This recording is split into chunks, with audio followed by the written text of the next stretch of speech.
Good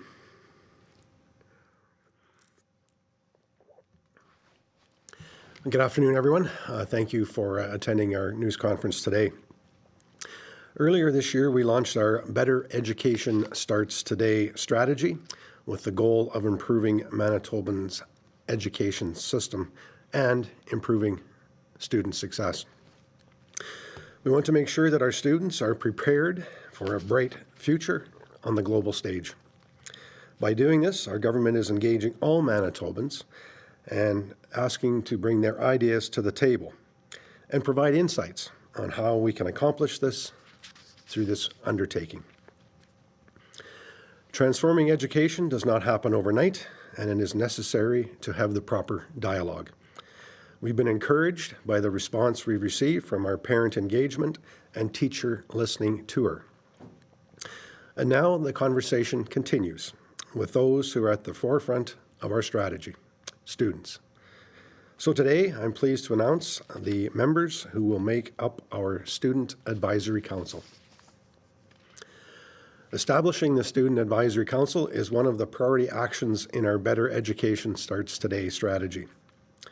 We are looking forward to hearing from Manitoba's youth on what is needed to improve success and well-being of our students.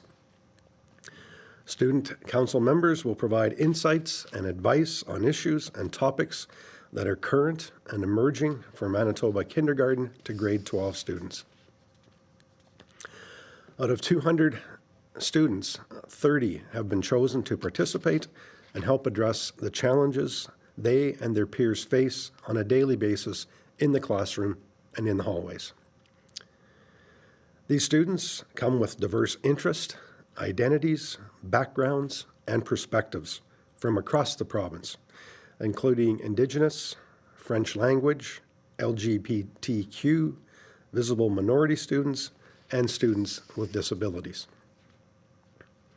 Council members will serve a 12-month term starting in August this year and ending next August.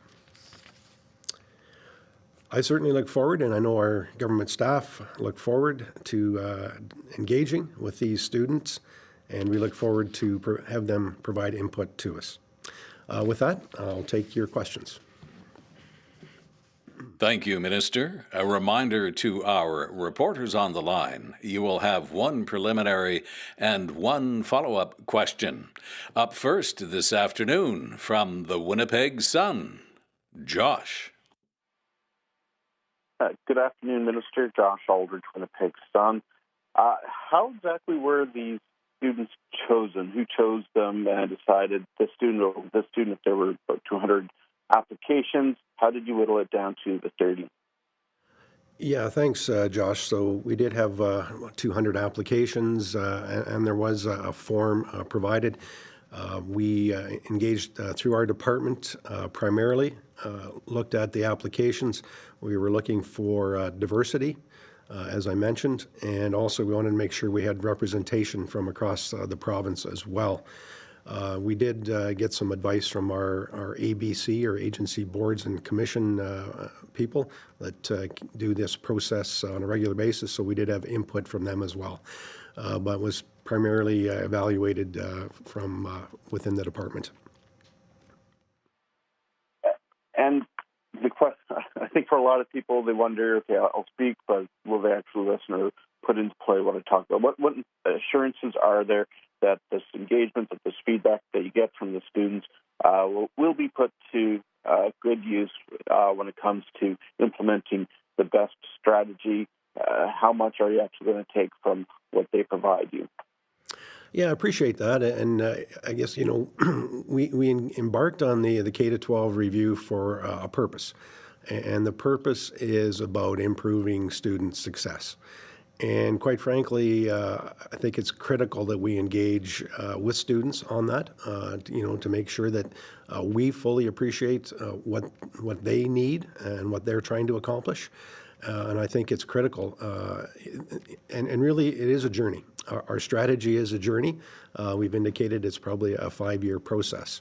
I know people are focusing on the existing or the legislation before us, but the real nuts and bolts of our strategy are going to take some time to evolve. And those are the recommendations in the report as well. So I think it's critical that we listen to our students and make sure that we fully appreciate what the barriers are for them to succeed. And I'm really looking forward to engaging in this process.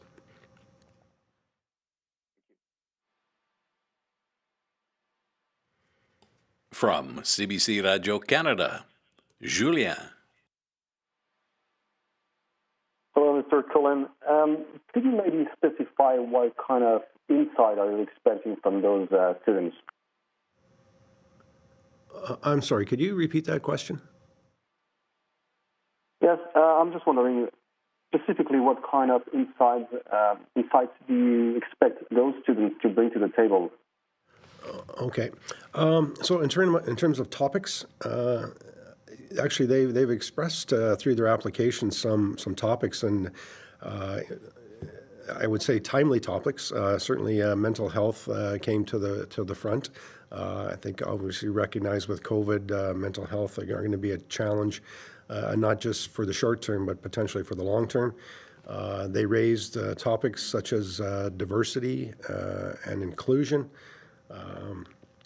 And they also raised the topic around reconciliation, and they also raised topics around regional equality when it comes to education in K to 12. So those are four topics that the students themselves have raised for discussion. So I look forward to engaging them on those topics. And I also have a question regarding the Bill 64. The NPD raised some concerns regarding the transformation management board that you have, and they're saying that it might be a way for you to go through the process of the Bill 64. Are you expecting or maybe will listen to the teachers, or are you already at the same time preparing for the future? Sorry, was a question about the board itself? Yep. Is it a way for you maybe to prepare the next step for the Bill 64? The next steps for 64? Yes. Yeah, obviously we've been listening through the K to 12 review. We've learned through our COVID experience. We think there's certainly changes out there. We're still engaging in consultation with Manitobans and Manitoba teachers in respect of our strategy and in respect of Bill 64. So I know we have quite a few people signed up for committee. So we're potentially looking at some amendments to the bill as well.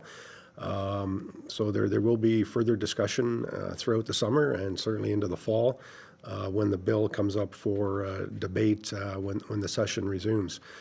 So just like any other legislation, it will run its course, and we'll have the public hearing process in the fall as well, and then potentially amendments to follow that.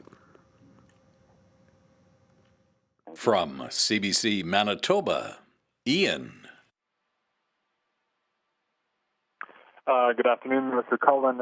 You speak about this group being diverse. Can you sort of break down how diverse they are? For example, how many students fit within some diverse categories?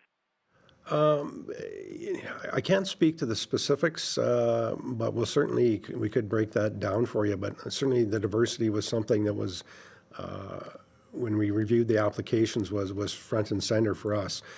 So we wanted to make sure we had, all of those diversities, respect of Indigenous, French language, individuals with disabilities. We certainly wanted to have that diversity there, and I think it's quite represented there. And obviously, Manitoba is a pretty big province, so we wanted to make sure we had diversity across the province as well. Thank you. And you said earlier that you are potentially looking for amendments to Bill 64. Considering that, I think we can state, the bill is fairly unpopular in some circles, why not commit today to making amendments to address some of the concerns people have? Yeah, we will certainly maybe putting some ideas out there in advance of the House coming back. We have a parental and engagement task force right now, having those discussions with parents. So I'm waiting for that report from that particular committee. I expect to see that in the coming weeks. So that can certainly add to the dialogue when it comes to amendments to around 64. So I'm waiting for those recommendations to come back from that committee. From CTV Winnipeg, Devin. Good afternoon, Minister. I was just wondering, seeing here that the committee here is supposed to events starting in August. Just wondering what their meeting schedule will be like in terms of once they are underway. Yeah, we haven't put together an agenda for the first meeting, but as I mentioned, there's certainly 4 topics that they raised in their applications that I think would be a good starting place for our discussions in August. We expect that the group will meet, probably 4 times over the next year. We may also, as government, put some ideas in front of them and get some feedback in terms of different approaches we may take. So there will be work in between the meetings as well. So really looking forward to hearing their dialogue and then bouncing some ideas off of them as well. And does the province plan to share what the students are bringing forward and what ideas you guys are planning to bounce off them as well? And will the public be aware of what is being brought up during these discussions? Yeah, I don't see any reason that we wouldn't share that type of information. Again, it's an open and transparent and public process, just like all the other consultations that we're currently underway. So I don't see any reason we wouldn't share those with the public. From the Winnipeg Free Press, Maggie. Good afternoon, Minister. I'm curious, looking through these applications, were there any applicants who challenged the province's views when it came to Bill 64 or what is being proposed? I don't have the specific details on that.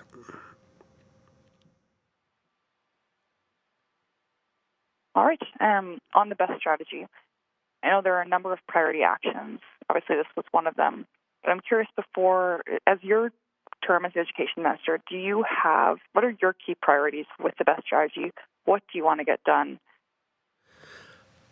Yeah, and I think I'll go back to the recommendations in the K-12 report. 75 recommendations in there, all across the board in terms of K-12 education.